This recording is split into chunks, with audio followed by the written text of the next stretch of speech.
muy lindo tenerlo acá y poder, digamos que grabar este podcast con él.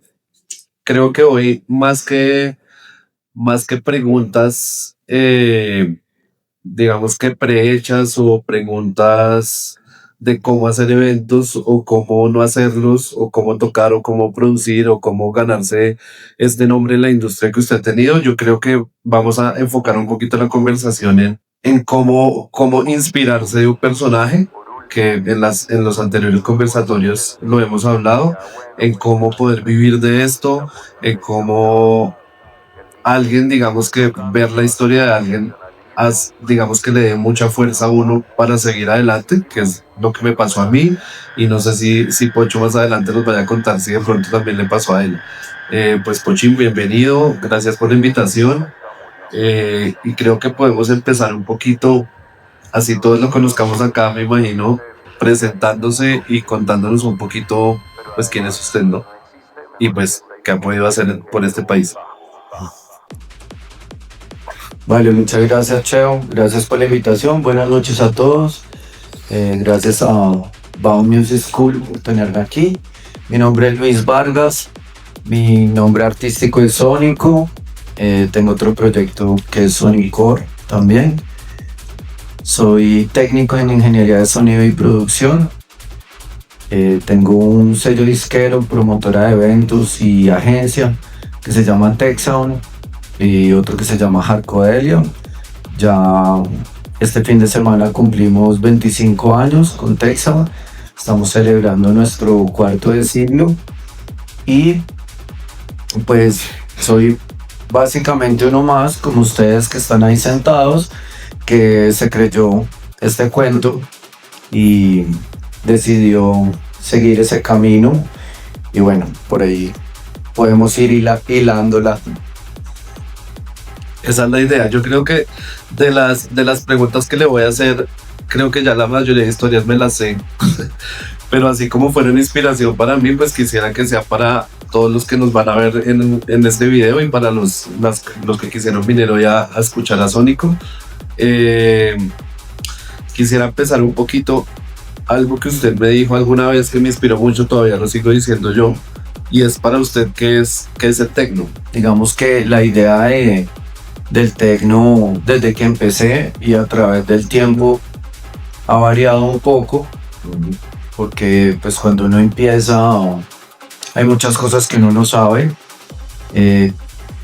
pero principalmente para mí es una plataforma musical, eh, como lo es la plataforma de, de la música percusiva, en la música tropical. Es simplemente una plataforma de creación musical que genera un movimiento que nos tiene hoy aquí en día y que se ha desarrollado y ha crecido tanto en las últimas 2 décadas en Colombia. Una de las definiciones, de tantas definiciones del tecno que siempre he tenido en la cabeza, es que todo lo que nunca hayas escuchado es tecno. Y desde esa perspectiva, pues es muy amplio, es súper amplio. Yo veo el tecno también como la pintura del pintor, siempre digo, de la materia prima, donde, Un lienzo. donde tomamos y de ahí construimos géneros, subgéneros. Es una manera de verlo, ¿no? Porque en especial hoy en día, donde el tecno ha tenido, digamos, una distorsión, una transformación de su significado original, pues es bastante difícil entenderlo, porque para cada uno va a ser un género, un estilo musical, un estilo de sonido, pero prefiero verlo desde esa perspectiva más amplia para que muchas cosas cuajen ahí, muchas cosas pueden ser techno. Sí. Decía yo en mi solo que nunca hayas escuchado es techno. Divina la definición. Sí, con lo que yo me quedé, que Pocho alguna vez me contó precisamente era que el tecno era un lienzo donde los artistas podían pintar. Y pues creo que es la definición más linda que uno puede tener porque es la definición de ser libre en la música. Eh, no sé hasta qué tanto, entonces venía la otra pregunta, ¿hasta dónde cree usted que llega el tecno en estos nuevos géneros musicales? Que no sé si llamarles géneros o distorsiones o nuevas formas de ver el tecno, hasta dónde sí es tecno y no es tecno. ¿Usted cree que este nuevo hard techno pandémico, como le digo yo, entra dentro del techno y dentro de la corriente? Toda la música que se crea a través de aparatos electrónicos es música electrónica. Y esa es una de las definiciones más generales que hay sobre el techno. El techno como término denominando música electrónica. Y allí pues caben un pocotón de cosas. Luego, si entramos a analizar un poco más los subgéneros y todo lo que está pasando, claro, yo sí creo que todos los ritmos nuevos generados a través de esa plataforma musical electrónica caben dentro del techno. Más es difícil poder hablar de algo cuando no hay una referencia específica. Hay personas, artistas, músicos que llevan mucho tiempo desarrollando un estilo o un género. Y si llamamos todo de la misma forma, pues todo es harina del mismo costal. Y es muy difícil entender de qué estamos hablando. Si estamos hablando de ritmos nuevos como el neo-rey, o cosas reencauchadas como lo son el trance, el hard trance, que ahora muy popularmente le llaman techno o hard techno también. Creo que es un producto de como en la gentrificación, la globalización de la música, pero, o sea, sin que esté bien o que esté mal, pienso que es bueno identificar de alguna manera qué es lo que nos gusta y llamar las cosas por su nombre, porque si no, pues es muy difícil simplemente tener una conversación. Entonces, que si caben todas esas cosas, caben. Ahora, pienso que hay una parte musical y hay una parte del espíritu de la música. Y en el techno, el espíritu original y el espíritu con el que fue creado era más un manifiesto de resistencia a través de la música. Había cierta anarquía en él, había cierta fuerza en el sonido, como decía Underground Resistance, para no ser parte del montón de alguna manera, para escenas alternativas que se formaron a finales de los 80 y los 90, que no hacían parte no se sentían parte de esa sociedad o de lo que sonaba en ese momento. Y ahí surgen las raves y la gente empieza a reunirse con un poco de gente en parches más descentralizados porque sentían que no cabían o no se sentían identificados con lo que estaba sucediendo en ese momento. Hoy en día creo que eso dio la vuelta y con esa, digamos, ese crecimiento exuberante que tuvo la escena techno, pues ya pasamos a otra dimensión donde el techno podría ser el nuevo EDM o el nuevo reggaetón, precisamente por lo popular que es ahora. Entonces vuelven y suceden y se originan nuevas corrientes dentro de esa plataforma donde personas empiezan a segregarse una vez más. Entonces podemos encontrar que hay gente que le gusta el drum and bass. Y el drum and bass musicalmente es muy diferente a muchas de las cosas que escuchamos ahora. Entonces, ¿por qué no llamarlo por su nombre?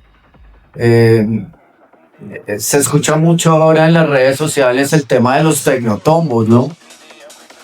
Que dicen, ay no, entonces lo que yo hago no es tecno, porque entonces ya cualquier persona que tiene un criterio, una opinión sobre la música, entonces es un tecnotombo.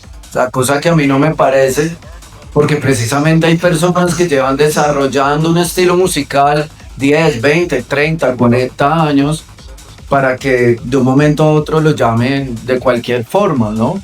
Es como si a la salsa le empiezan a decir merengue. ¿Es música tropical? Sí. ¿Es salsa? No. El merengue es merengue y la salsa es salsa. Entonces creo que es un paralelo interesante para reflexionar frente a la pregunta que has hecho. Bueno, muchas gracias. Buena definición. No sé dónde quedé. Quedé más perdido ahora. No, pero sí, digamos que a eso venía, digamos que la pregunta es la reflexión. Ahora, tanto como DJ, digamos que músico, que lo considero como promotor ahora. ¿Cómo hacer para resistir tantos años con tantos altibajos que ha tenido esta industria? Es necesario tener, digamos que una meta o un sentimiento qué es lo que se necesita para realmente no desfallecer haciendo esto y pues quitando la plata de por medio, que es lo que digamos que todos queremos en algún momento pensar. Digamos que las carreras artísticas tienen eso, hay una línea delgada entre el arte y la industria de la música. Hacer dinero no tiene nada de malo, y si puedes hacer dinero con tu arte no está mal. Que la motivación del arte sea el dinero es diferente, porque seguro los hay, pero en mi manera de pensar, un artista cuando se sienta a hacer un cuadro no está pensando en un signo pesos. Bueno, Puede pasar. hay artistas de artistas, sí. Y tal vez se vean muy motivados por el dinero para hacer algo que lo genere. Yo pienso que eso puede pasar tanto con un músico, lo vemos todo el tiempo, los productores, cómo hacen un track que saben que va a pegar, que está hecho para eso y que se hace para hacer dinero.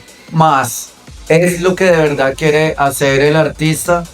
Para mí sentarme a hacer una canción es un momento de inspiración, como lo debería hacer para un pintor, hacer su pintura, o como lo debería hacer para un escultor, hacer un monumento, una obra de arte. Entonces creo que hay que entender bien esa línea que hay ahí, ¿cierto? Y pues para mí todo se trata de convicción, de qué queremos hacer nosotros. Creo que ahí tiene que haber un plan integral. Cuando yo empecé no existía nada de esto, no habían escuelas, no habían casi clubs, no había escena. No era posible estudiar solo ingeniería de sonido enfocada en la producción de la música electrónica. Las únicas universidades que daban ingeniería de sonido eran la Javeriana, y tenías que haber tocado piano desde que tenías 3 años, porque si no, no te aceptaban. Luego la San Buenaventura. Hoy en día vemos que todo eso ha cambiado, ya hay muchas más escuelas, se pueden estudiar cosas más técnicas, más especializadas, pero hay que estudiar. Y así hay que llegar así sea empíricamente. Mucha gente lo dice hoy en día, YouTube, la nueva universidad. Y sí, o sea, yo he aprendido muchísimas cosas en línea, mirando los productores que me gustan, como cómo hace una cosa específica, una línea de bajo, cómo se maneja X sintetizador, el que yo tengo en la casa, porque de qué me sirve aprender un poco de sintetizadores que no tengo. Y así. Pero principalmente hay que tener claro qué es lo que quiero con esto. En ese momento yo le decía siempre a las personas que estaban empezando que complementaran el DJ con otra cosa, porque en ese momento, es más, yo no vivo solo de tocar, yo no vivo solo de ser DJ, y yo digo todos los fines de semana. Entonces siempre les digo, complementen con lo que quieran, ¿sí? Si su enfoque es la música y el sonido, estudien música, estudien ingeniería de sonido, perfeccionen su arte, porque hoy en día tú haces una piedra y hay un DJ, y Y siempre les hago esa pregunta como, ¿cuál es tu diferencial? Si tú quieres vivir como DJ, o tienes que ser un DJ muy hijo de puta, muy rajo, ¿sí? O tienes que hacer música, meterte en otras líneas de la industria musical, tantas líneas inexplotadas que hay de la música, porque todo el mundo quiere ser DJ. Hoy en día vemos más promotores, más gente metida en los medios audiovisuales, más personas metidas en las agencias, en lo que es tener una agencia. Entonces hay muchas líneas en esto, ¿no? Entonces lo primero es preguntarse qué es lo que quiero hacer. Quiero ser un artista, quiero hacer dinero, quiero trabajar como promotor, quiero tener un club o simplemente quiero ser DJ, quiero trascender, no quiero trascender con lo que hago. O creo que esas son las preguntas principales. Y en la mitad de eso, tener la convicción de hacerlo. Yo llevo el otro año cumplo 30 años como DJ. La verdad cuando empecé no pensé que iba a durar tanto. Ya ahorita es como que no sé hacer nada más. Yo digo, ha pasado demasiado tiempo y digamos que yo también me diversifiqué. Sí, pues yo soy DJ, pero tengo una empresa de eventos, tengo sellos disqueros, tengo una agencia y reuniendo eso creo que he encontrado una forma de vida. Entonces, la convicción, la disciplina de estudiar y seguir adelante con esto porque el medio es difícil y hay mucha fiesta, y hay mucha tentación, hay muchas cosas en la mitad que es muy difícil de abolir y que si no tenemos disciplina, difícilmente vamos a llegar a, a donde queremos llegar. Sí, todo muy cierto, digamos que eso me plantea otra cosa y es que cuando yo empecé, el Pocho empezó antes, digamos que era más difícil, entre comillas, digamos que poder llegar a break-even en una fiesta, como a números verdes, era muy difícil, me acuerdo mucho. Pero al revés, digamos que los promotores o DJs que quedamos de esa época, todos los que nos conocemos sabíamos que lo hacíamos por amor, porque en ese momento no había un peso en eso.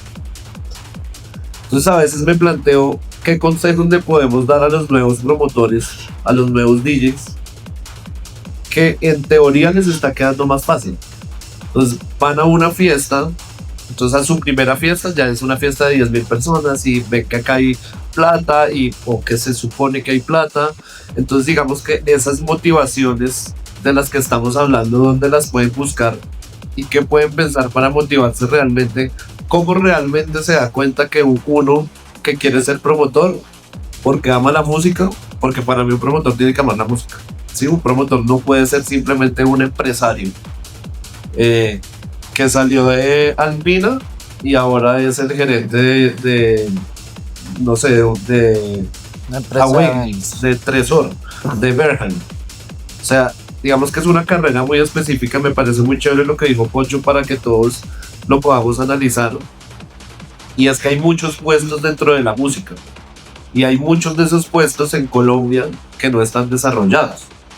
Sí, que se están intentando desarrollar, digamos, con las empresas porque uno los empieza a necesitar.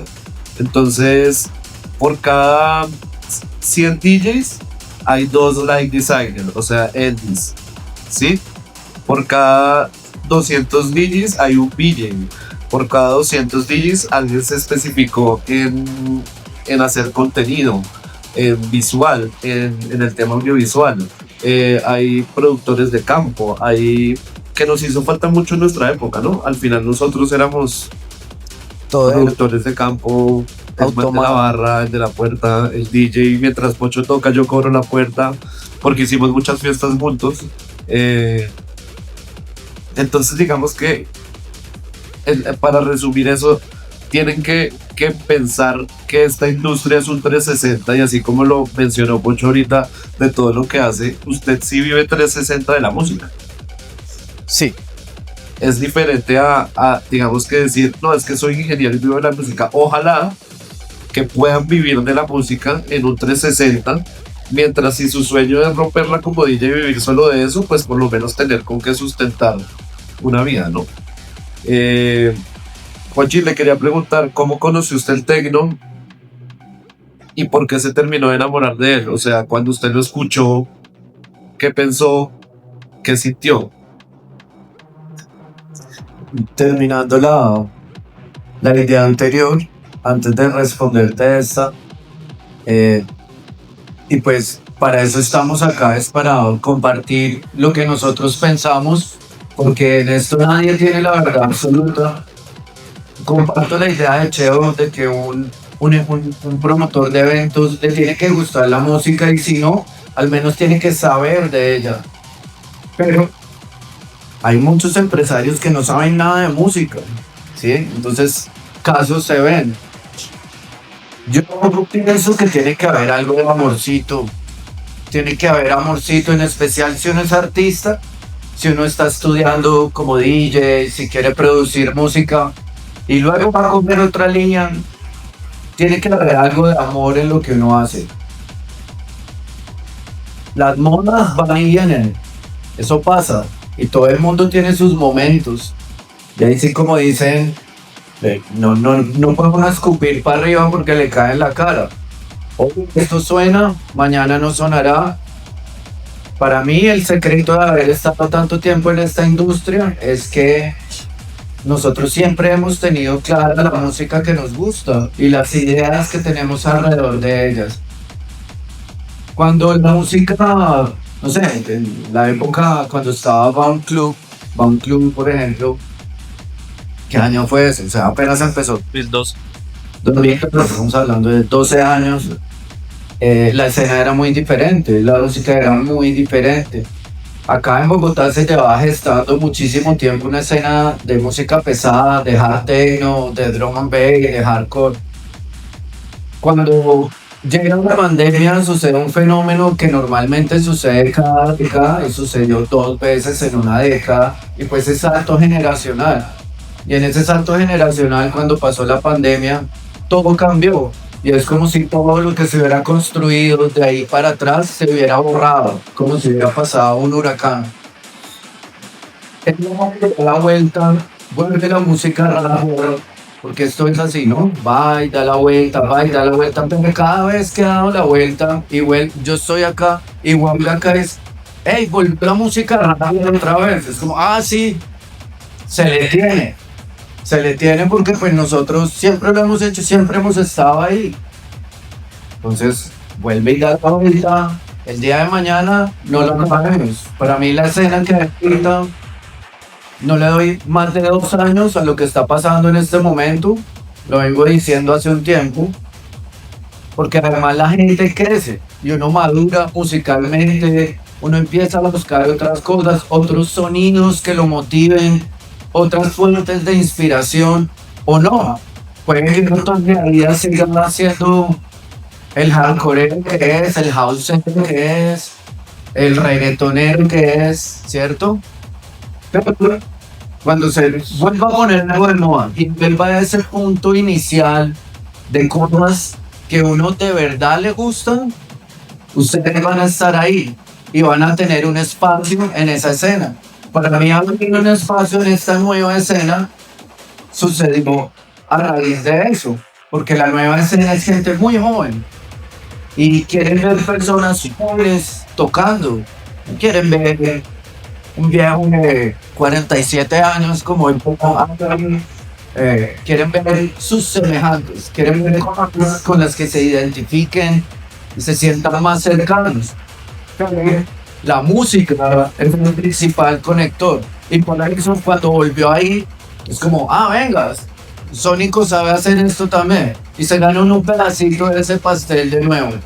Entonces pienso que tiene que haber algo de amor y de convicción y claridad, por lo menos si no con el género en sí, porque digamos nosotros hemos indagado en muchísimos géneros. O sea, yo recuerdo en bajo abriéndole artistas como Satoshi Tomi, Marcel Dillman, o sea, ser de 122 BPM, ¿sí? Que la gente que tal vez me conoce aparte dice, ¿usted toca eso? Y yo sí, pues de hecho, Eso estuve tocando, o sea, todo esto lo he tocado de 100 BPM a 200 BPM toda la vida. Pero no fue como que de un momento a otro llegó y dijimos, no, toquemos esto. Entonces tiene que haber algo de identidad. Tiene que haber identidad porque el problema cuando uno va como una veleta con el viento es que es muy difícil consolidar una imagen artística. Eh, si hay una asociación a tu imagen donde tocas más pesado, más suave, donde eres un DJ irreverente, donde eres arriesgado, eso está bien, porque significa que tienes un color en tu personalidad artística. Y creo que algo es lo que hay que desarrollar para que con el tiempo las personas sepan, así no sepan qué esperar de ustedes, sepan qué no pueden esperar de ustedes. Y eso es más importante. Pero no iría hasta allá, ¿sí? Entonces, bueno, eso como cerrando un poquito el capítulo a la pregunta anterior. Y me preguntaba ahorita, Cheo, la última, se me olvidó. Es, No, pero yo también me envié, ¿eh? Ya me acordé cuál eran, pero también quería seguir un poquito ahí. La idea es que fuera muy compensado el asunto y creo que se fue por ese lado. Y me resultó, digamos que otra reflexión ahí, y es qué tan importante es para usted como promotor, para usted y como artista, linkear la música con temas políticos, con temas sociales y aprovechar la música para entender un poquito en sociología qué está pasando en una sociedad y cómo podemos ayudar a través de la música a un país como Colombia a que realmente digamos que no sea solo fiesta, sino que, como hablábamos hace muchos años, tengamos un propósito más allá de la fiesta. yo creo que para entenderlo fácil, lo que dice el Chavo tiene razón. Hay que tener conocimiento de cualquiera que sea el oficio que uno hace. No importa cuál. Si yo soy, o sea, todo tiene su ciencia, como dice la abuelita, ¿sí? Nosotros como promotores yo llevo puerta, yo llevo taquilla, llevo barra, yo he estado en todas las posiciones que puede tener una fiesta. He hecho las cuentas al final, he tocado. A nosotros nos tocó muy, hazlo tú mismo al comienzo, como automata. Sí, éramos DJ, promotor, fotógrafo, el mismo de marketing, todo lo hacíamos nosotros. Repartidor de flyer. Repartíamos flyers en las universidades afuera, cuando todavía estaba lo del flyer impreso, a la gente le gustaba mucho el flyer impreso, los pegaban en sus paredes.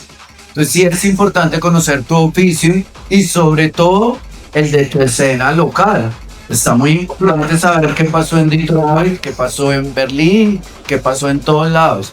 Pero y acá esto no empezó hace 2 años, ni hace 5. Acá hay una escena que lleva rodando 40 años. Nosotros estos conversatorios los hemos tenido a través del tiempo muchas veces con personas como Fruto Mejía, Gerardo, con Mao Molano, con Jimmy Ramírez, con Giovanni Mateus, con Jayway, con personas que iniciaron esta vaina, que tuvieron el primer colectivo acá. Ahora, no todo el mundo se interesa en saber esas cosas, pero si uno quiere llegar a la información, uno llega y uno entiende. Y entender el pasado nos ayuda a actuar en este presente. Y saber cómo se mueve el presente nos hace conectar con la juventud de los que somos más viejos. Creo que hay unos conceptos muy básicos a los que nos podemos siempre remontar, que quiero decirlos y que nunca se nos va a olvidar, espero que no se les olvide. Y es que cuando uno hace las cosas por convicción y amor, siempre van a dar satisfacción, ¿cierto? Pero hay una parte en ese camino donde uno se frustra. Uno se frustra porque no está tocando, porque no está recibiendo el dinero que se esperaba, por muchas razones. Y yo creo que uno la empieza a pasar rico en esto cuando hay que preocuparse un poco, sobre todo en el arte. En el arte hay que hacer música, hay que tocar y hay que ver hasta dónde te lleva eso. Obvio, con disciplina, con, con estudio, hay que estudiarlo también. Pero cuando yo empecé a tocar, que yo me decía, ¿cómo se enamoró usted del techno? Yo no me enamoré diferente a lo que la mayoría de las personas nos hemos enamorado de la música. Fue una fiesta, escuché un DJ y una noche dije, wow, ¿qué es esta vaina? ¿Qué es esta música? Quiero más. Y el resto es costura. O sea, la verdad no hay un misterio detrás de eso, de cómo empecé yo. Perdón interrumpirlo, pero digamos que sí, pensé la historia. Ahorita nos cuenta que DJ estaba viendo, porque ojalá lo conozcan también acá y se den cuenta cómo es un 360 la música también electrónica. Pero después de que usted escuchó esa música y entendió que tenía mucho más significado de, uy, me gustó y quiero repetirla, igual se enamoró más, ¿no? Sí, pero fue un proceso largo. O sea, yo hay muchas cosas que no sabía, que nunca nadie me dijo. Yo no estudié en una escuela de DJs, yo aprendí pues empíricamente y yo duré muchos años tocando muy mal. O sea, muy mal. Yo no sabía que era un ciclo, no sabía que era un BPM, había muchas cosas que no sabía. Pero la escena estaba creciendo a la par con nosotros, entonces todo el mundo te decía que lo que hacías era una chimba. ¿Sí? Y uno no tenía muchas referencias frente a eso. Los pocos DJs que habían, porque eran muy poquitos, eran muy cerrados. Sí, había, Con su conocimiento. sí, con su conocimiento y no querían compartirlo. Todo eso cambió con las redes sociales. Pero creo que lo que quería decir ahorita era que como uno se da cuenta que sin importar si te gusta el techno, el hard techno, el drum bass, la salsa, las rancheras, lo que sea, pero que si tú de verdad lo amas, o sea que si te gusta eso en serio, todos estamos en lo mismo. Y en ese sentido, ¿sí? Cuando uno aprende a respetar, ¿sí? Uno empieza a entender mejor la música. Porque si uno no respeta, uno no está abierto. Uno automáticamente está cerrado a que, uy, no, eso es un tastaseo. Pero nunca le ha parado bolas al tastaseo, ¿saben por qué? Porque no lo respetan. Porque piensa que detrás solo hay drogadictos. Porque hay gente que va a fritarse y ya. Gente que va a fritarse y ya, hay ahí en todo lado. Las fiestas de vallenato, en todo lado. ¿Sí? Pero, y yo sé esto porque mi mamá un día me dijo, como, no, ese ¿qué? Y mi mamá es como salsera, así de racamandaca. Y yo le dije, mamá, lo que usted siente por la salsa es lo que yo siento por el techno. Y ella jamás me volvió a decir nada en su vida, porque ella entendió que yo amaba la música por la que estaba luchando tanto y tratando de salir adelante. Y eso se entiende con el tiempo. Uno se da cuenta quién es de verdad. Oiga, a esta gente sí le gustaba ese. Y por eso es tan importante que hayan esos picos que hay ahorita de modas con la música. Ahorita que pase la moda del hard techno, porque va a pasar, así como pasó la del tech house, así como pasó tantas que han pasado, la del electro, antes el electro clash, tantas cosas que hubo, algo más se va a poner de moda. Y en ese momento vamos a ver quiénes siguieron haciendo eso. Y seguro van a decir como, oiga, a esta gente sí le gustaba eso. Otros se movieron, otros simplemente lo hacen por dinero, por negocio, que también está bien. Pero por eso hay que diferenciar qué es lo que uno quiere hacer. Una vez uno respeta la música y empieza a entender, entonces suceden cosas como lo que dice Cheo, donde me doy cuenta que a través de la música yo puedo generar un cambio social, un cambio social. No todas las personas están de acuerdo en que la música debe usarse políticamente. En mi caso, yo pienso que sí, que si yo tengo un poder, sea el que sea, debo usarlo para el bien, como los superhéroes. Pero pero no todo el mundo está de acuerdo con eso. No importa, si es la convicción de uno. Empiezan a suceder cosas como que veíamos que podíamos hacer una fiesta y darle comida a unos perritos, a un refugio de viejitos, a un refugio de gatos. No solo eso, nos dimos cuenta que podíamos ir a los barrios y a través de lo que sabíamos hacer, que no éramos personas de dinero, que lo único que teníamos era nuestro conocimiento y las ganas de compartirlo, y que eso generaba un cambio en la sociedad. Entonces lo hicimos, lo empezamos a hacer y sucedieron cosas en el camino como Bogotracks, que es como el festival que podría decir yo el mayor ejemplo de incidencia social a través del arte y la música que tiene nuestro nicho.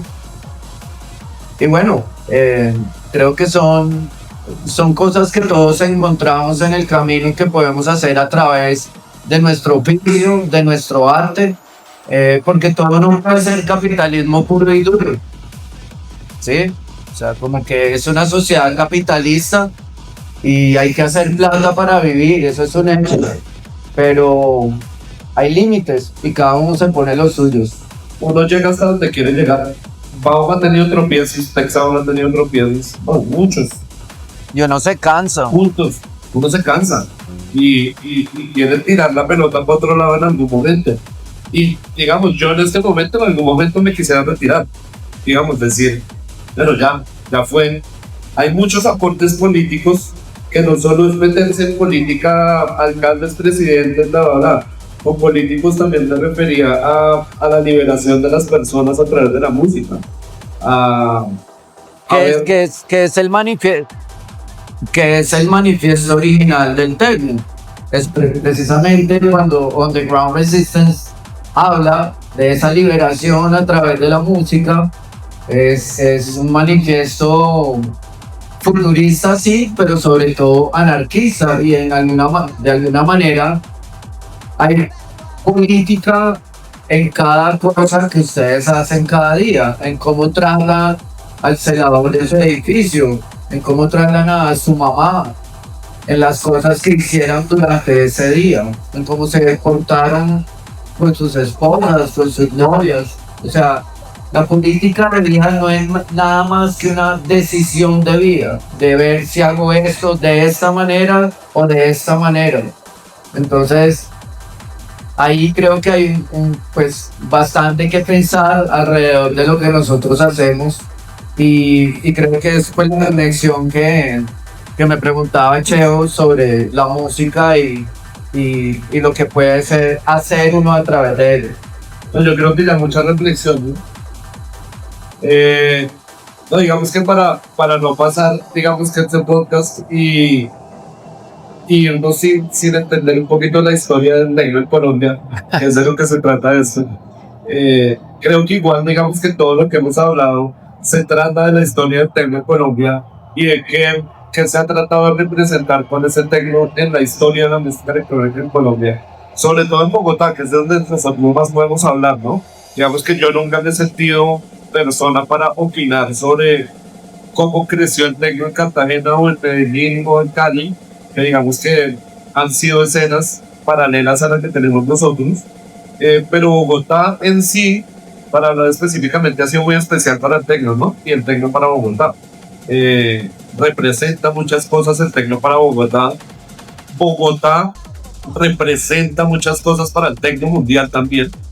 Digamos que ha sido, creo que de las pocas ciudades afuera de Europa y de Estados Unidos que realmente tiene, digamos, un poder, tiene, digamos, una escena realmente muy consolidada en cuanto al techno se trata. En la música electrónica yo creo que todavía nos falta mucho para hacer una ciudad 360, pero en techno tenemos mucha historia y pues sería muy lindo que nos pudiera contar usted cómo la vivió y para usted cómo llegó el techno a Colombia y cómo se desarrolló a través de los 90s, 2000s, 2010 y en lo que estamos ahorita. Y también digamos que al final, si nos a contar en preguntas, se la repito, al final de toda esa historia, ¿ha evolucionado para bien o no? Sí, pues a ver, todo tiene su su lado A y su lado B.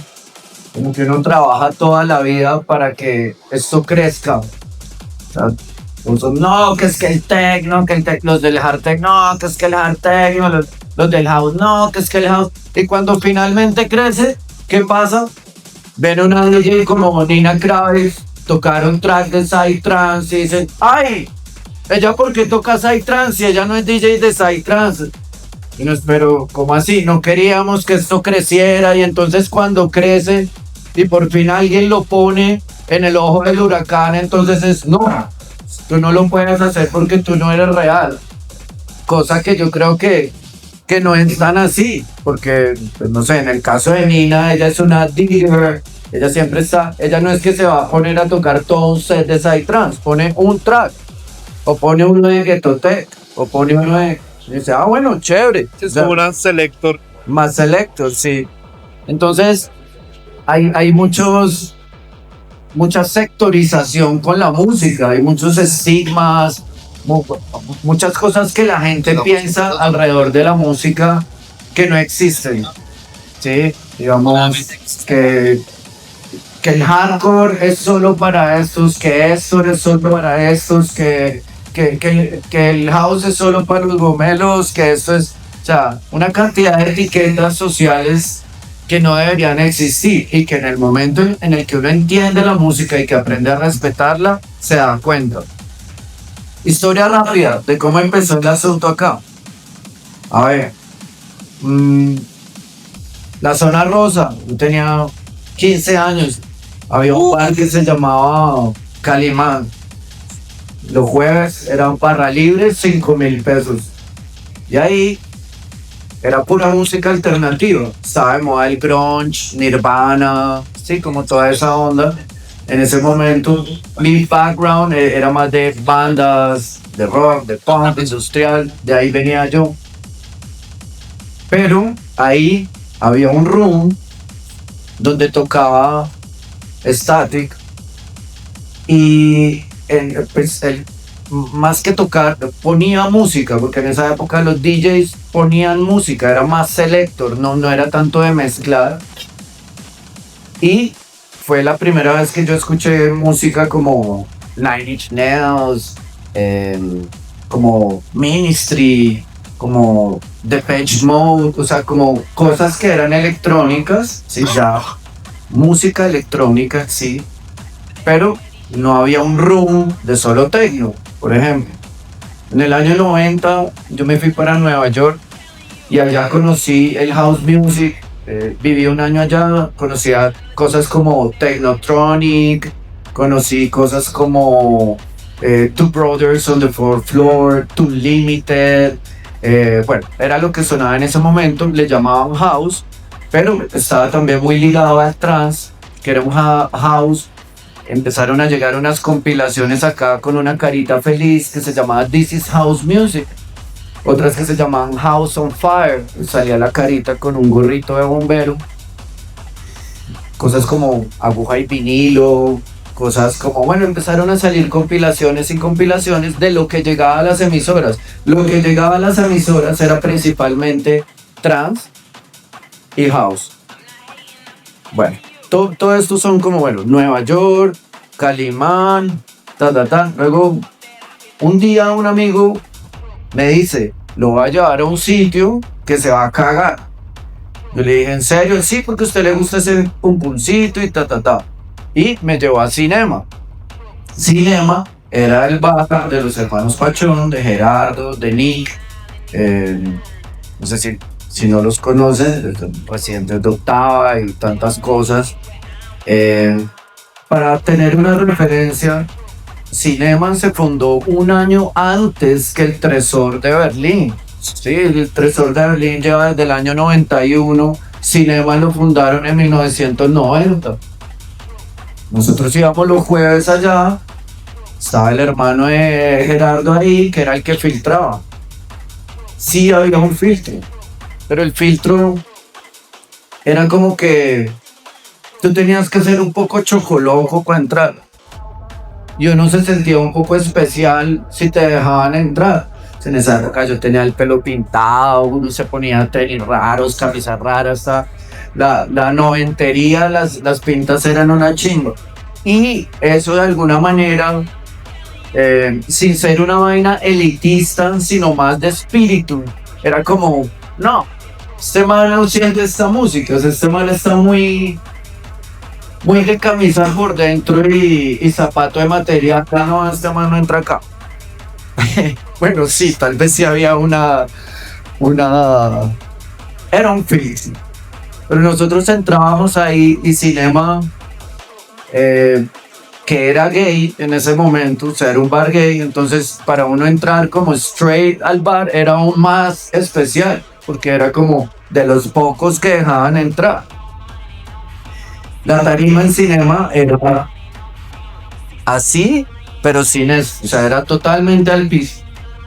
Y fue la primera vez que yo vi una tarima al piso y fue algo que a mí se me quedó toda la vida. A mí no me gustan las tarimas. Por ejemplo, en mis fiestas, si yo puedo no tener una tarima, no la pongo. A menos que sea un festival grande, esto, lo otro.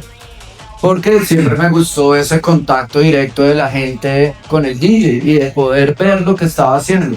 Claro, todo era en vinilos, todos tocaban en vinilos, nadie tocaba con CDs. En paralelo, había un colectivo que se llamaba DJ Connection. Fue el primer colectivo de Bogotá que yo conocí y era más houseero. Y ahí estaban Mao Molano, Jimmy Ramírez, Ya les que vayan anotando. Giovanni Mateus, creo que Alexis estuvo en algún momento ahí, que era como el que movía el trance. Y a su vez, en la Candelaria, aquí en Bogotá, existía el parche de Mutacción. Y Mutacción era los proto Bogotracks. O sea, eran como todas las personas que habían en lo que se convertiría Bogotracks después con el tiempo. Ellos hacían fiestas en la Candelaria y empezaron a llevar ritmos raros. La primera vez que yo escuché hardcore, drum and bass, fue allá. Y los DJs que estaban detrás de eso eran como Fulana detrás, Rafa, Sebas, Danny Boom, por supuesto, de Sistema Solar, Richie Ra, bueno, estaban todos ellos ahí. Y estaba Nano Combo, que en paz descanse.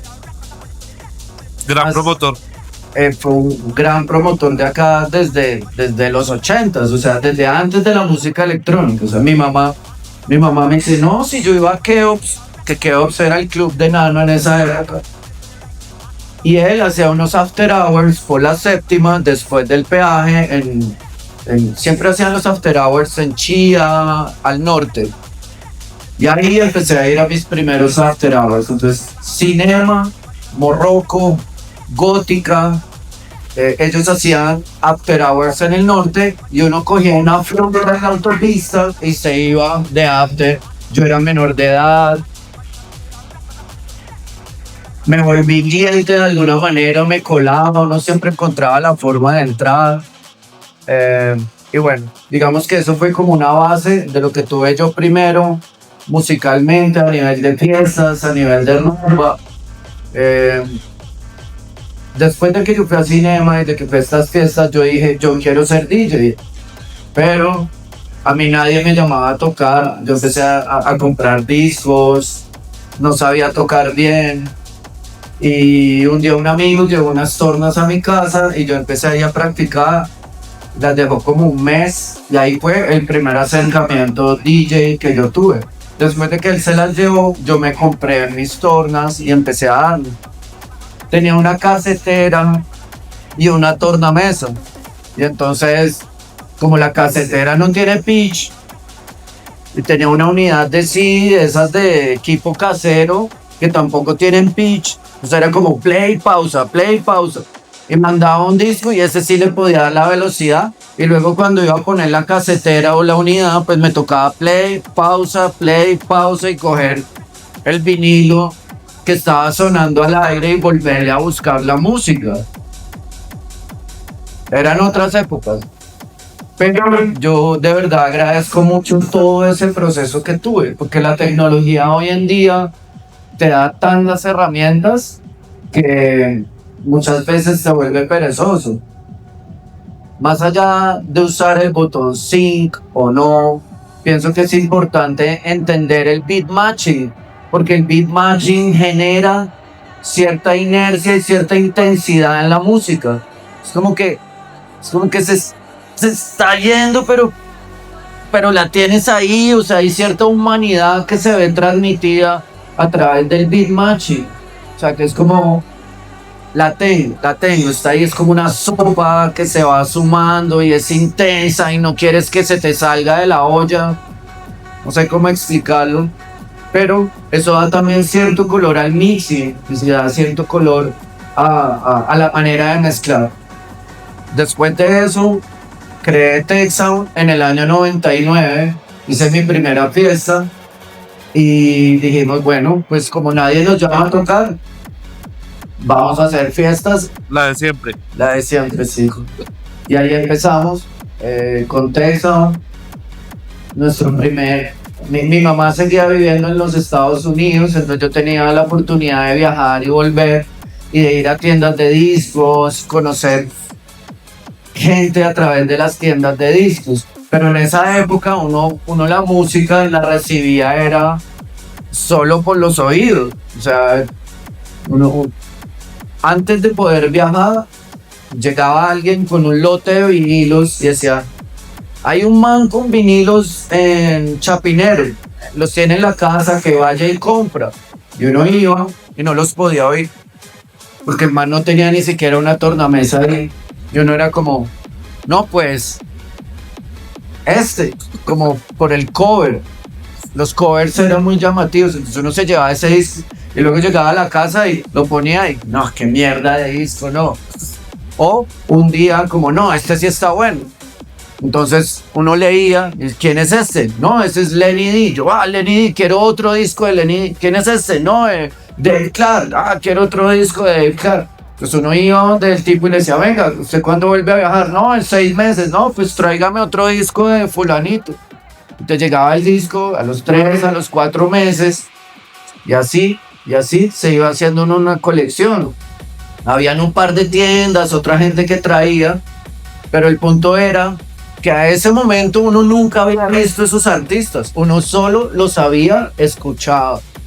Y eso era muy bonito. Y eso pienso que ha cambiado mucho de antes a ahora, y frente a lo que Cheo me preguntaba de que ha mejorado, que ha empeorado, ha sido para bien, ha sido para mal. Siempre va a haber cierta nostalgia de la manera que uno aprendió. Porque yo les cuento esto ahorita, pero seguramente ustedes en 20, en 30 años, así como el abuelito de Homero, el abuelito de Bar, sí, contándoles, había una época en que uno tocaba con CDJ, ya quién sabe qué va a pasar ahora en el futuro. No lo sabemos, o sea, porque la tecnología siempre está evolucionando. Entonces siempre va a haber una nostalgia del cómo aprendió uno, pero pienso que lo importante es las herramientas que hay, aprenderlas a usar, sacarles el jugo. Si uno tiene unos equipos donde ya el BPM no es relevante, pero entonces puedes hacer otro poco de cosas con eso. Sácale el jugo, o sea, sáquenle el jugo a los equipos. Porque si es que fuera de que está sincronizada, deja la canción 6 minutos y cuando se va a acabar la pone un ciclo y otra vez la deja otros 6 minutos, pues no hay nada especial. O sea, está bien, pero pues no hay nada especial. Y el punto es que hay gente allá afuera que sí está haciendo cosas súper especiales. Si no, vayan y miren los DJs de DMC, del concurso de Technics, de Scratch, los de Hip Hop, que quedaban como, yo no sé, nada. Pero eso es muy bacano porque referenciarse con personas que son tan técnicas, tan talentosas frente a lo que hacen, pues te hacen mejorar. De ahí para adelante con Texas, desde el año 99, hemos hecho más de 500 eventos. Hemos traído muchos artistas al país, no sé, yo creo que más de 250 artistas, incluyendo la primera vez que vino aquí Yumek, la primera vez que vino Ben Sis, la primera vez que estuvo Chris Cam- Living en Bogotá, Camea. la primera vez que vino Camea, la primera vez que vino Marco Bailey, Tom Hayes. Son tantos que de verdad se me olvida. Pero pues digamos que eso ya es consecuencia de algo que empezamos a hacer, de una inercia y de una fuerza que siempre tuvimos y que nunca quisimos parar, y que ha llegado a este momento donde estamos cumpliendo 25 años este fin de semana. Tenemos 11 DJs internacionales invitados, que la mayoría hacen parte de nuestro sello disquero. Nosotros hemos querido más como construir una familia, como jugárnosla un poco alrededor de ese network. Yo siempre digo, construir tu propio network, como construyan su propio network. Va a haber gente que les gustan las mismas cosas que les gustan a ustedes, que tienen una afinidad no solo musical, sino ideológica, que con la que a futuro van a terminar haciendo cosas, porque también la capacidad de salir adelante en esto es proporcional a la habilidad que tienes de trabajar con los demás, porque solo es muy difícil. Entonces, pues, creo que esa es una historia rápida, un poco de cómo sucedió para mí. No sé si de pronto alguien tenga preguntas, también estamos. Si tienen preguntas también específicas, chévere. Creo que hay muchas reflexiones muy bonitas sobre esto y el por qué queríamos hacer esta charla con Sónico. Y es porque esta música en Colombia no nació hace 2 años. Y creo que entenderlo es muy importante. Muchas personas de puertas para afuera piensan, cosa que me parece curiosa, que por ejemplo nosotros entre promotores nos odiamos. Sí. Algunos sí. Y la verdad es que sí. No.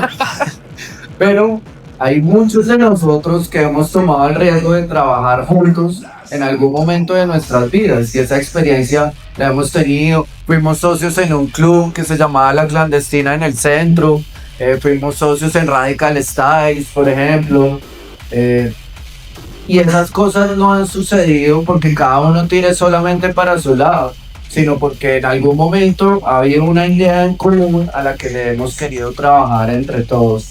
Entonces sí, retomando lo que dice Cheo, importante conocer lo que ha pasado en el inicio. Cada cual tendrá su manera de profundizar en lo que más le interese, pero mínimamente uno tiene que saber de dónde viene lo que está haciendo. Por eso para mí, por ejemplo, es tan importante aprender con vinilo. Más allá de que uno vaya a seguir tocando con vinilos o no, es como, o sea, píllese cómo empezó esta vaina. Y créanme que eso solo los va a hacer mejores. Los va a hacer mejores cada vez, porque es entender todo el contexto. Hay varias reflexiones ahí a partir de eso, digamos. Acá también se enseña mucho con ellos mis profes, por unidades viejas. Por unidades que no les salen BPM para poder mezclar. ¿Sí? Había mucha crítica cuando salió el sync. Ahora ya casi no se habla de eso porque eso evoluciona y eso se va a quedar. Pero cuando nos tocó que empezó el sync, que era con Tractor, mucha gente entonces criticaba, me acuerdo en esa época, a Richie Houghton, que creo que es promotor de Ableton. O sea, como que él participó en la creación de esa plataforma. Entonces, criticaban a Richie porque mezclaba con sync, y eso es ilógico. Es como así, pero es que este man ya lleva tocando 20 años. No creo que ahora toca bien. Ahora, ¿cómo utilizaba Richie Houghton ese sync? ¿O cómo lo utiliza? Sube 4 canales. Está mezclando 4 canciones al mismo tiempo. De pronto en una tiene un loop y en otra no. Y con un mixer Con especial. un mixer especial, se inventó su propio mixer. O sea, ahí hay una evolución de la música electrónica, por ejemplo. Es una de las personas que uno debe admirar. Ahora, nosotros buqueamos mucho a Richie. Y uno se da cuenta de mucha gente que no tiene ni idea quién es Richie. En el público no importa. Para mí nunca ha importado. Porque lo que le queremos ofrecer al público es una liberación a través de ese tipo de música. Entonces, saber de artistas o no, pues eso va más en la melomanía de cada persona que asiste a un festival o a un evento. Ahora, las personas que van a tocar, los promotores, que le ha pasado, que uno se sienta a hablar con un promotor de música electrónica que ya está haciendo fiestas grandes y que no sepa, pues es una cagada, ¿no? O sea, no los quisiera ver a ninguno de ustedes que les vaya bien, porque pues, marica, esta globalización de la música hace que precisamente los artistas saquen una canción y voló.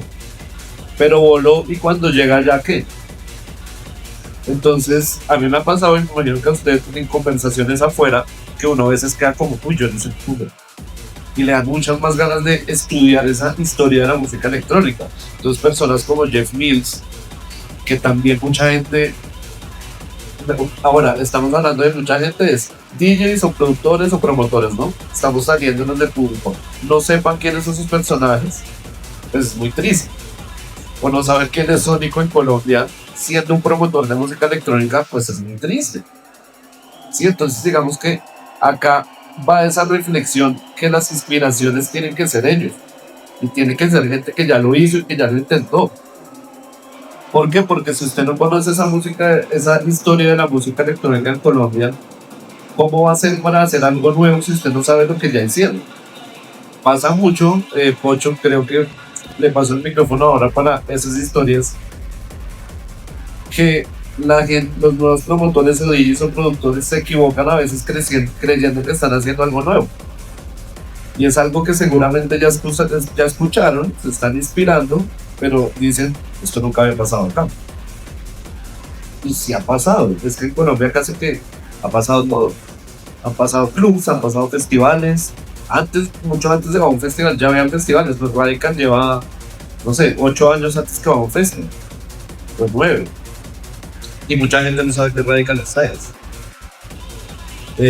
Bogotá, Mucha gente no sabe qué es Bogotá. Entonces digamos que si hay una tarea ahora, digamos que en Colombia, y es que al contar nosotros esto en este podcast, a todos ustedes los que están acá, a todos los que nos van a ver en redes, que podamos generar que esa información se divulgue y que esa información sea relevante para mucha otra gente. Para que digan, es que esto pasó, como así que hace 30 años en Colombia había raves. Sí, claro, de los de verdad. Yo creo que la nueva generación tiene son muy hiperactivas, o sea, tiene mucha energía. Eso me gusta de la nueva generación. Tiene mucha energía. Si se pone uno a pensarlo, pues tiene sentido porque, por ejemplo, a nosotros no nos tocó un confinamiento en una pandemia. Digamos, la generación post-pandémica, digo yo, a los que les tocó, pues estuvieron confinados, apenas cumplieron sus 18 o 20 años, no podían salir, no podían hacer nada. Y cuando por fin pudieron salir, pues salieron como volador sin palo, porque yo creo que piensa uno como, no, llega otra pandemia y otra vez me guardan y no puedo farrear otros 2 años. Olvídese, hay que farrear hasta morir. Y eso se siente de alguna manera, como toda esa represión de energía, de alguna manera tenía que salir por algún lado. Y para mí tiene todo el sentido que el fast music y que el hard techno se posicionara de nuevo en ese momento. Es simplemente una consecuencia de todo ese fenómeno social que se vivió con la pandemia. Admiro mucho de la gente joven, o sea, de la gente de este momento. O sea, conozco muchos productores que son unas máquinas, son unas bestias. O sea, yo la verdad, y mis amigos lo saben, yo soy un productor muy lento. Yo no sacaré más de 10 tracks al año o una cosa así. Trato de ubicarlos bien, pero yo tengo amigos que hacen 10 tracks en 15 días. Jóvenes, este muchacho es una máquina para producir y admiro mucho la manera en que manejan los programas, lo técnico que son, cómo lo han estudiado y cómo manejan los programas. A mí no se me facilita tanto, ¿sí? Para mí me cuesta, pero pues siempre he pensado que hay como dos partes al producir y al ser artista. Digamos que si tú vas a pintar y sabes de técnicas de pintura, eso es una parte. Si eres muy bueno en eso, si eres bueno combinando el color, tantas cosas como lo puede ser en la producción. Y luego está como un lado emocional del asunto, está como el lado de qué es lo que quiero plasmar acá, qué es lo que quiero decir, ¿no? Entonces muchas veces hay gente que quiere decir cosas y no sabe cómo. Y ahí es donde estudiarlo, venir a escuelas o estudiarlo empíricamente hace toda la diferencia. Porque es encontrar la forma de expresarse, de ese lenguaje, ¿no? Así como hay personas que saben mucho de los programas, saben manejar todo, son muy técnicos, pero muchas veces no tienen que decir. Y uno cree que no, pero hay personas que están muy vacías por dentro y no tienen nada que decir. Como hay personas que tienen mucho por dentro y tienen muchísimas cosas que decir. Yo me considero más, siempre lo he dicho, más 70% emocional, 30% técnico, sobre todo para hacer música, pero sin importar la manera en la que la quieran hacer o la manera en la que quieran mezclar.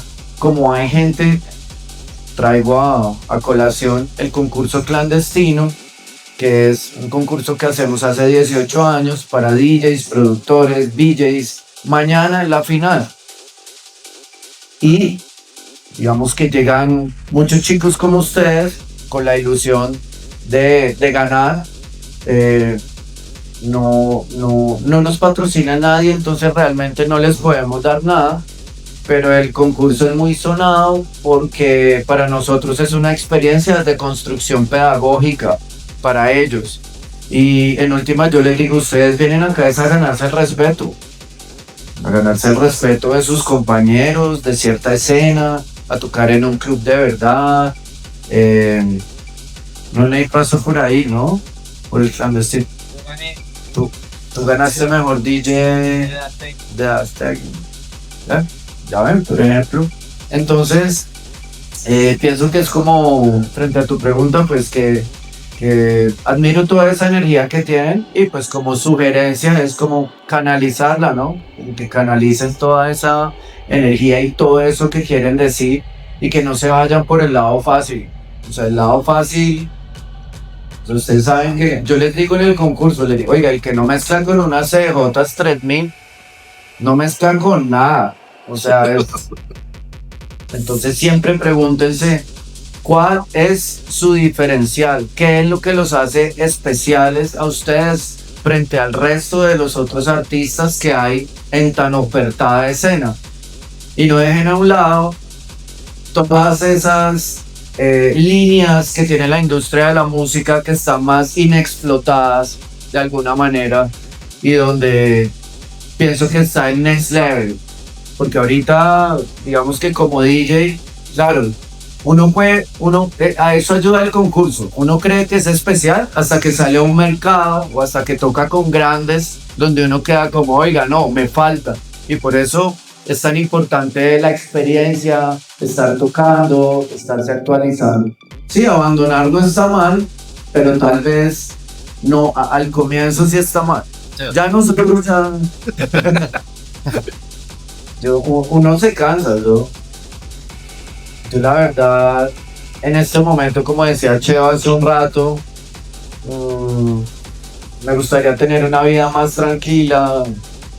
En el año de la pandemia, como es anécdota paralela, yo me iba a vivir a Berlín. Hice mis 2 fiestas de despedida, 3 fiestas de despedida. Mejor dicho, vendí mis cosas. Me iba con mi chica de ese entonces. Al final nos íbamos en abril. Yo hacía el primer Texan Fest. Realmente era mi despedida. Me iba a hacer el Texan Fest, mi despedida.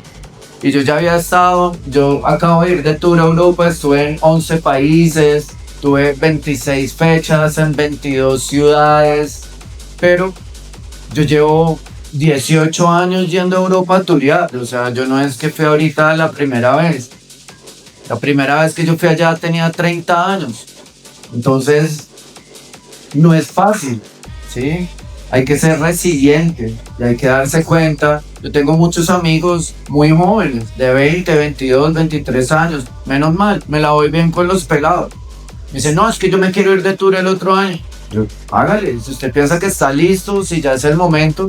Pero, claro, cuando uno ve a otras personas hacerlo, eso sirve de inspiración para los demás. Todos lo quieren hacer y es visibilizar que sí se puede. Porque en mi época, no sé, era muy difícil.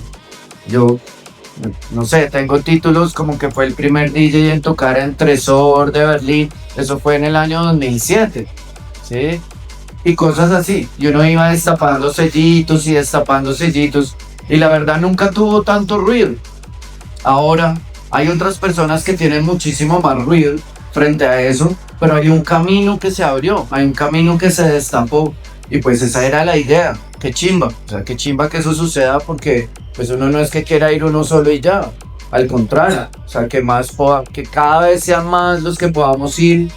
Bogotá ahorita en el resto del mundo es Berlín. O sea, es el Berlín latinoamericano. Yo siempre lo digo, ni siquiera en los Estados Unidos.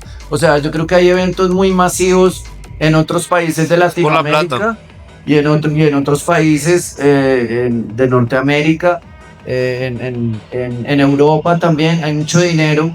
Pero lo que sucede como escena acá no sucede en ningún lugar del mundo.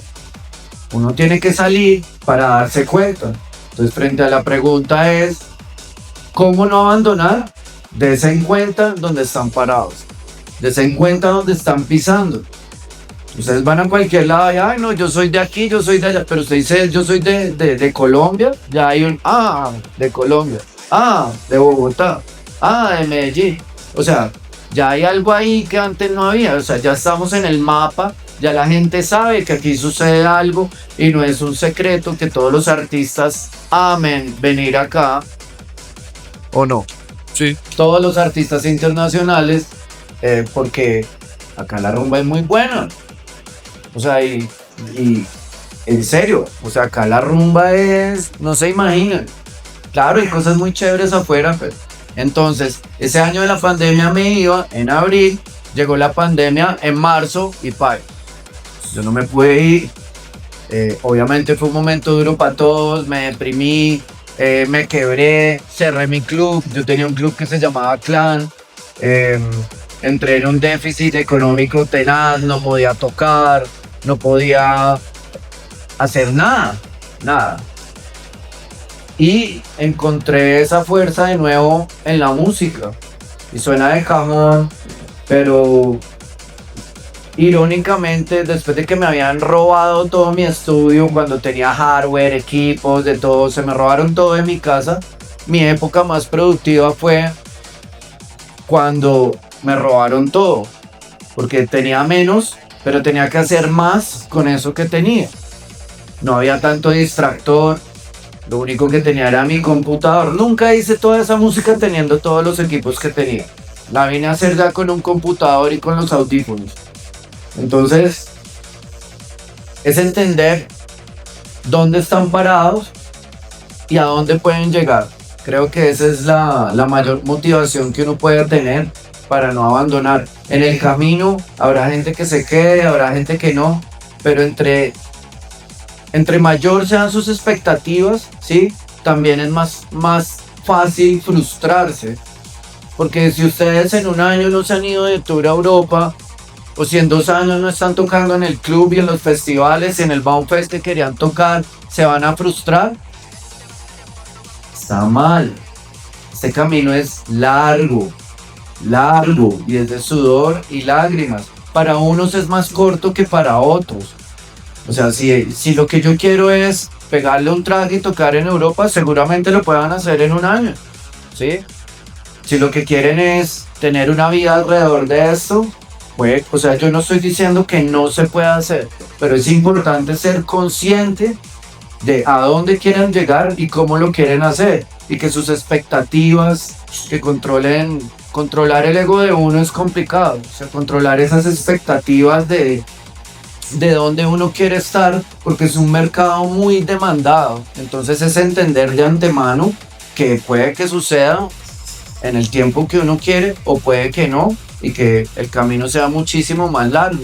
Y ahí lo único que hay es trabajo y resiliencia, para que no se aburren en el camino y para que no tiren la toalla. Y el día que quieran tirar la toalla, hacerlo conscientemente. O sea, no está mal, como decía Cheo, tirar la toalla. Yo muchas veces digo, ya, voy a montar un restaurante y ya pues, que me llamen a tocar cuando... Sí, si todavía les gusta Sónico, que me llamen a tocar. Pasa mucho. Y pasa, o sea, la verdad, todos mis contemporáneos, la mayoría están retirados. Y yo cada fiesta que voy digo, mierda, yo soy el más cucho de esta fiesta. Y no conozco a nadie. Y no conozco a nadie. Pero pues todavía me gusta tocar. Y mientras me siga gustando tocar, pues lo seguiré haciendo. Bueno, ya para finalizar, como par de reflexiones, la de las mías, y pues Poncho dará su reflexión final sobre la charla. Quería empezar con la última pregunta, que no solo va hacia el hardcore, sino a todas las músicas electrónicas y pues a todas las escenas realmente, y es dejar de romantizar el booking internacional. Sí, no es necesario, o sea, creo que cuando uno empieza a buquear mucho, deja de hacer tanta escena. Sí, cuando deja de hacer la fiesta realmente local, pues usted no está haciendo tanta escena. Como si usted hace fiestas de hardcore y es con sus amigos y es con su colectivo y las crece y las crece y las crece, y en algún momento trae al NID. Totalmente de acuerdo, Cheo. O sea, la razón por la que Bogotá es... No terminé esa idea cuando estaba allá en Holanda, es como, Bogotá, ¿tú qué tocas? Drum and bass. Si vas a ir a Latinoamérica, tienes que ir a Bogotá. Sí, yo sé. ¿Tú qué tocas? Hard techno. No, si vas a ir a Latinoamérica, tienes que ir a Bogotá. Hardcore. No, tienes que ir a Bogotá. Y eso ha sucedido no porque traigamos a Underfield, no porque traigamos a fulanito, a menganito, sino porque aquí vale verga si vienen esos manes igual. Cada 8 días hay 1000 colectivos haciendo DJ locales, haciendo fiestas locales, cosa que es por lo que dejó de pasar, por ejemplo, en Chile. Allá habían fiestas y hacían Defcon una vez al año, hacían el Love Parade, pero entonces ya después de ese festival, ya no pasaba nada más. Entonces, y eso es una de las razones por la que yo les digo que lo que sucede aquí no sucede en cualquier lugar del mundo. Hay mucha cultura do it yourself, hay mucha independencia en eso. Pienso que también venimos de una generación, de varias generaciones que se comieron el cuento de Bogotrax, que dijeron, oiga, sí, usted lo puede hacer sin la ayuda del Estado, sin la ayuda de nadie, usted con sus amigos lo puede hacer. Y pues eso es chévere de la cultura acá. Pero sí, muy importante lo que dice Cheo, dejar de romantizar tanto, o sentirse tan grande, o yo soy el mejor promotor, o soy el mejor porque traje a fulanito, a menganito. O sea, si se tratara de traer DJs o de hacer eventos y entonces vamos a contar cuántos ha hecho, cuántos ha traído cada uno, sí, eso para mí no tiene ninguna relevancia. Lo que sí tiene relevancia es el impacto social y las escenas que se forman alrededor de eso, y que en últimas son las que mantienen esto vigente. O sea, si no va gente al Bound Fest, si no va gente este fin de semana a mi aniversario, entonces pues fregados, pero toda esa gente va, sí, claro, están trayendo a fulanito, a menganito, pero antes de que trajeran toda esa gente, claro, hay un punto que es importante al traerlos. Yo siempre he dicho, como que la gente los vea y aprendan y entiendan, pero también que comparen con lo que está sucediendo acá, porque acá muchísimas veces los artistas locales la rompen más que los invitados. ¿Sí? Sin desmeritar el trabajo de nadie, pero es un punto a reflexionar de dónde está el nivel de nosotros. Creo que para cerrar el capítulo, no le den tan duro a los promotores. O sea, muchas veces no lo tienen por qué saber, pero hay muchas cosas que son de sentido común, como lo hablábamos antes de entrar. La gente no tiene ni idea, las verdes y las maduras por las que le toca pasar a los promotores para hacerles realidad sus sueños, sus artistas, sus festivales, sus cosas. tener al público contento, a todo el mundo es muy difícil. No, que queremos rey, entonces le hace uno afuera, no, que muy lejos, le pone buses, no, que muy caro. Ah, no, pero es que llueve. No, hagámosla en el club otra vez. Ah, pero es que hasta las 3 de la mañana, entonces hagámosla aquí. Ah, no, pero, o sea, es muy berraco. Y, y uno siempre está tratando, pues, de buscar un balance en los intereses de tanto de las personas como de uno. Y bueno, nada, pues a todos los que están estudiando, a todos los que están aquí en la escuela, pues que les sigan dando, que no pierdan el espíritu, ¿sí? Lo último que se pierde es el espíritu, y sobre todo que haya espíritu, es lo más importante. Gracias a todos.